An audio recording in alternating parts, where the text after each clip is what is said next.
Halo, selamat pagi. Hari ini kita mulai membuat podcast ya. Jadi hari ini tapi temanya itu bincang-bincang santai aja. Nama podcast kita adalah Jatun Ngopi. Jadi hari ini saya akan ditemani oleh Bapak Pak Dani dari Bank Rakyat Indonesia, Tbk Persero, Kanwil Pak ya. Kanwil hari ini yang akan kita bicarakan adalah tentang bank garansi. Jadi rekan-rekan atau teman-teman di sini bisa mengetahui lebih lanjut atau lebih banyak informasi tentang apa itu bank garansi, bagaimana bank garansi di-issue dan apa syarat-syaratnya dan tentu saja informasi-informasi lain terkait dengan bank garansi. Mungkin kita bisa mulai aja bincang-bincang Pak ya. Perkenalkan saya Martina. Saya kasih Datun Kejaksaan Negeri Gianyar. Jadi Datun di Kejaksaan Negeri Gianyar ini kami memberikan pendampingan hukum. Ada beberapa proyek konstruksi yang dilakukan oleh pemerintah Kabupaten Gianyar. Itu beberapa menggunakan bank garansi. Karena kan di Undang-Undang Jasa Konstruksi memang kalau jaminan pelaksanaan, jaminan pemeliharaan, terus kemudian jaminan pramuka memang salah satunya adalah bisa menggunakan bank garansi. Nah di sini kami ingin mengetahui lebih lanjut Pak. Sebenarnya bank garansi itu apa sih Pak, definisi bank garansi?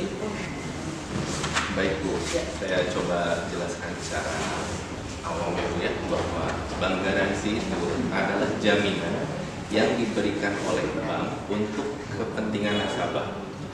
Jadi artinya bukan perorangan lagi yang memberikan jaminan, tapi bank yang memberikan jaminan bahwa apabila nasabah kami puan prestasi, maka pemilik proyek boleh mengklaim ke bank dan bank akan membayar maksimal 7 hari atas klaim dari pemberi proyek.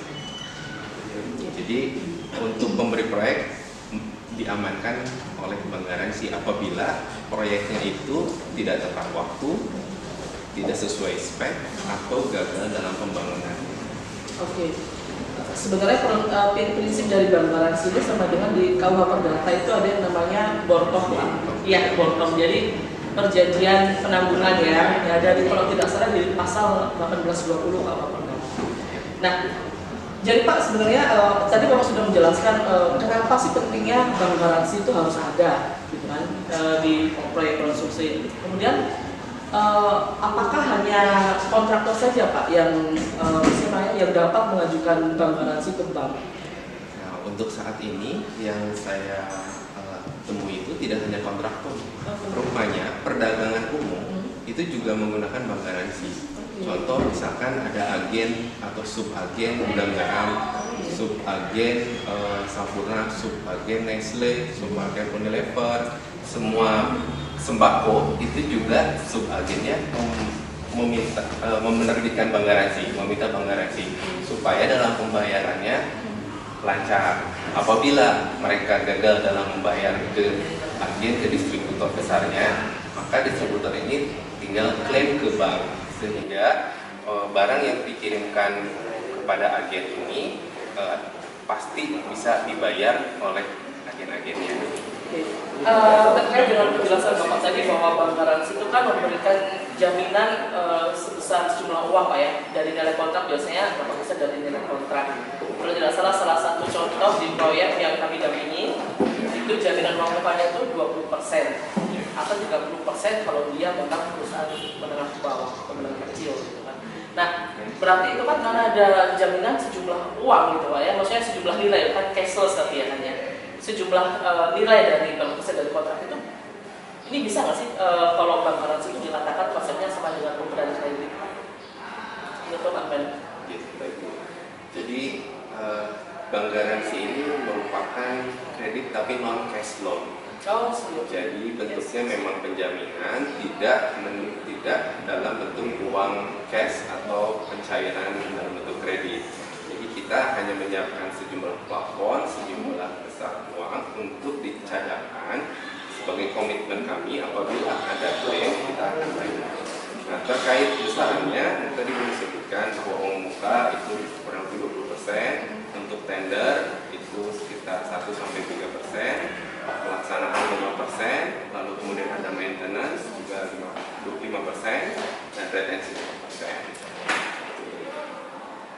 Jadi maksud saya berarti sebelum seorang pemohon mengajukan bank garis itu pasti ada semacam verifikasi atau analisa kreditnya ya. Misal kalau tidak salah ada yang konsep 5C ya, dulu waktu zaman kuliah tuh pernah diajarin gitu. Konsep 5C, tapi apakah sama atau mungkin ada sedikit yang lebih spesifik gitu Pak dari ini pemohon ini memang layak atau terverified gitu untuk bisa diberikan bank garansi? Secara umum konsepnya hampir sama dengan kredit. Analisa yang dilakukan 5C, 5C mulai dari karakter, capacity, kapital, kolateral, dan condition. Nah, khususnya untuk kolateral berbeda mungkin dengan kredit pada umumnya. Kalau untuk bank garansi itu kolateral atau jaminan atau kita sebut dengan kontrak garansi itu bisa uang muka, bisa dijamin oleh bank yang lain, bisa juga dijamin oleh asuransi, lalu terakhir bisa juga dijamin oleh aset. Oh iya, Fixed aset berupa tanah, sertifikat. Jadi yang membedakan dengan kredit secara umum itu Pak ya, dari sisi kolateralnya ya Pak ya. Kemudian kalau di Bank BRI sendiri bisa mengeluarkan bank garansi apa aja Pak? Bank garansi yang ada di kita terbagi dua ya Bu, ada yang lokal, ada yang internasional. Untuk yang lokal tadi untuk bank garansi project, lalu kemudian bank garansi keagenan atau pendukung untuk modal kerja, perdagangan, lalu bank garansi bea cukai juga ada. Nah di internasional sendiri itu kita ada SBLC, LC, dan demand guarantee. Oh iya. Nah kalau untuk proyek itu sendiri Pak, apakah perlu nggak sih Pak dinilai dari seberapa besar nilai kontraknya? Jadi kalau misal Anda menilai seorang pemohon dan permohonan untuk bank garansinya, dilihat dulu, oh nilai kontraknya ini ternyata misal nih tidak lebih besar dari 500 juta atau itu kemudian berarti nggak masuk kualifikasi untuk bisa dijadikan bank garansi atau tidak ada batasan seperti itu? Untuk kita tidak ada batasan, jadi sepanjang pihak bohir meminta untuk bank garansi dan kita akan mengeluarkan bank garansi sejumlah permohonan dari nasabah kita. Kapan sih Pak bank garansi itu bisa diajukan gitu? Bank garansi bisa diajukan baik itu sebelum proyek, artinya pada saat mengikuti tender atau pada saat proyek. Nah, terkait dengan syarat-syarat pengajuan bank garansi, apa aja yang harus dipenuhi oleh misal seorang kontraktor akan mengajukan bank garansi? Syarat-syarat apa aja yang harus dipenuhi? Baik. Ini syarat secara umumnya itu kalau kita sebutkan adalah satu legalitas diri atau legalitas perusahaan. Itu berupa KTP, NPWP, kemudian akta pendirian perusahaan, lalu ART-nya, lalu kemudian legalitas legalitas jaminan, baik itu misalkan berupa sertifikat atau itu KPPK. Dan yang terakhir mungkin terkait proyeknya yang menyangkut legalitas proyek, apakah itu SPK-nya, lalu kemudian nilai-nilai kontrak dan lain sebagainya. Kalau di beberapa proyek ada seperti ini Pak. Jadi di ADART itu namanya misal PT ABC gandeng gitu ya, maksudnya gabung, tidak ada spasi. Kemudian yang masuk pada dokumen penawaran PT AB spasi C. Nah gitu. Memang ada akte dari notaris itu kan yang biasanya itu kan RUPS luar biasa untuk mengubah nama saja. Tapi kan harus didaftarkan dulu di Ketua juga diinformasikan. Ada pada saat itu dia ditolak karena mengajukan itu atas nama PT AB spasi C.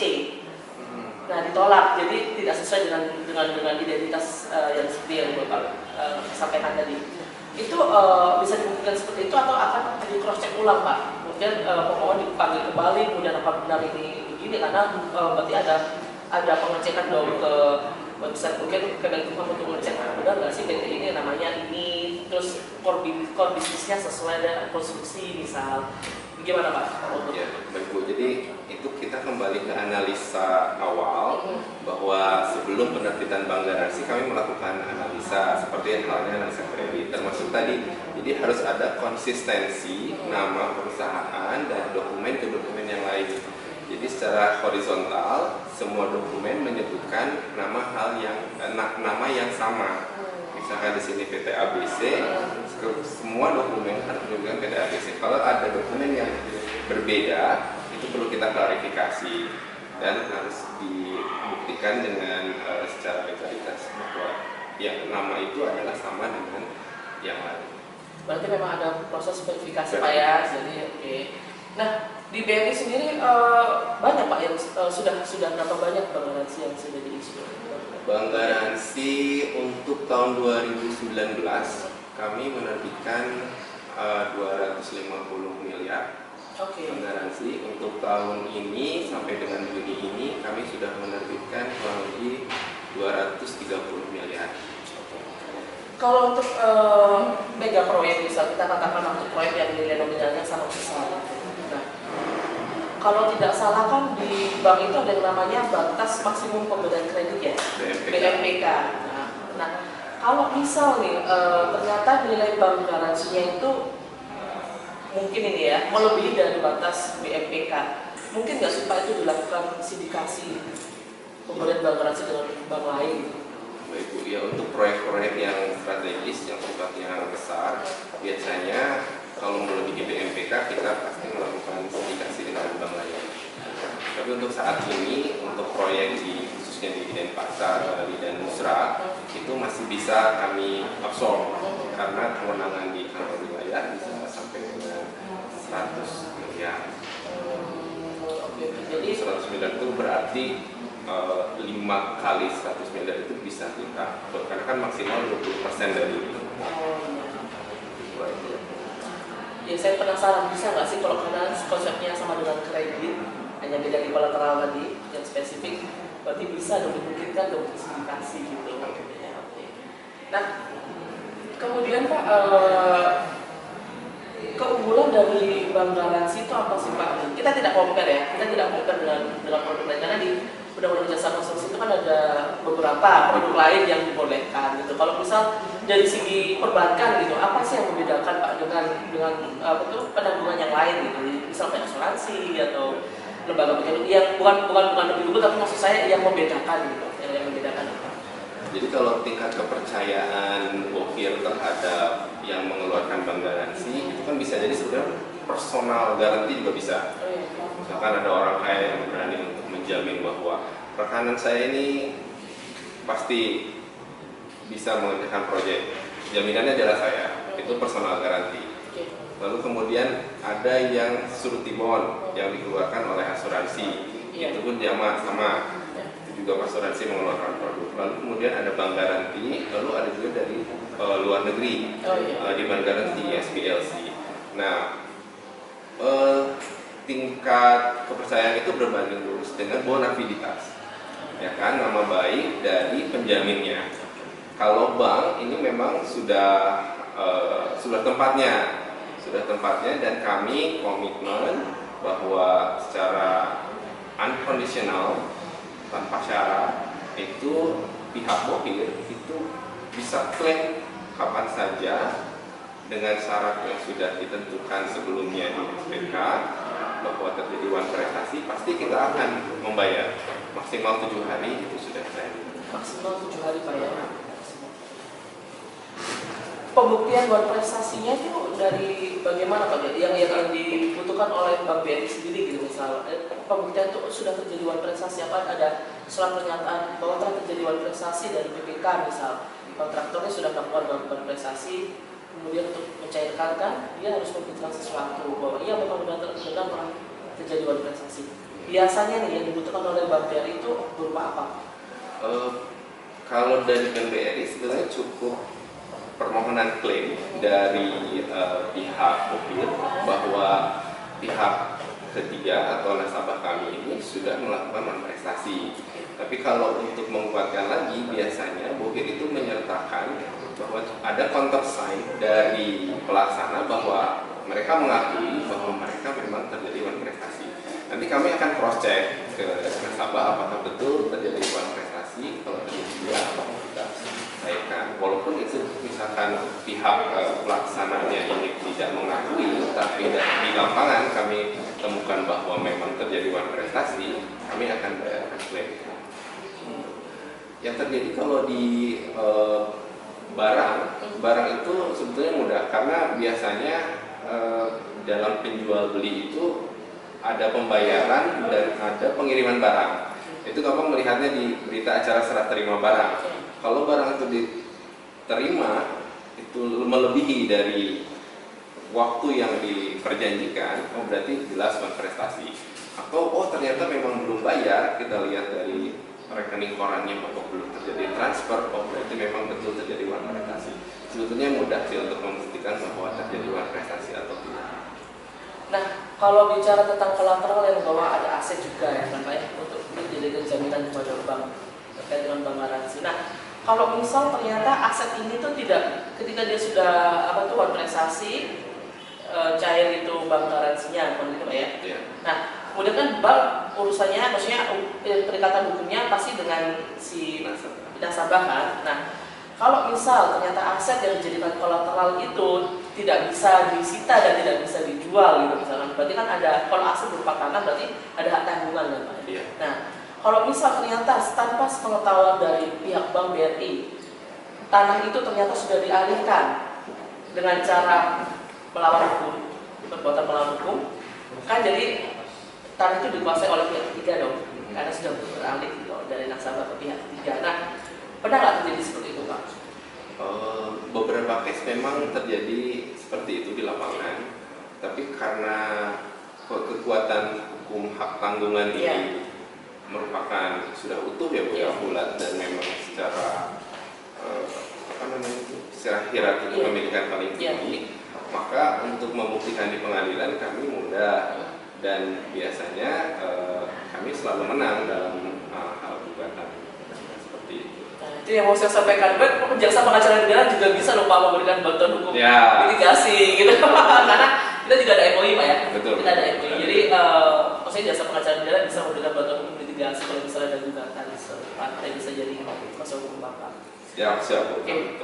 Saya rasa ini udah pengetahuannya udah gimana ya, ini terima kasih banyak informasi yang diberikan Bapak, ini benar-benar sangat mengedukasi. Kami juga jadi lebih banyak informasi tentang bank garansi. Jadi saya harap juga teman-teman juga mendapatkan manfaat yang serupa dari pembicaraan hari ini gitu. Terima kasih Pak. Nanti lain waktu kita sambung lagi.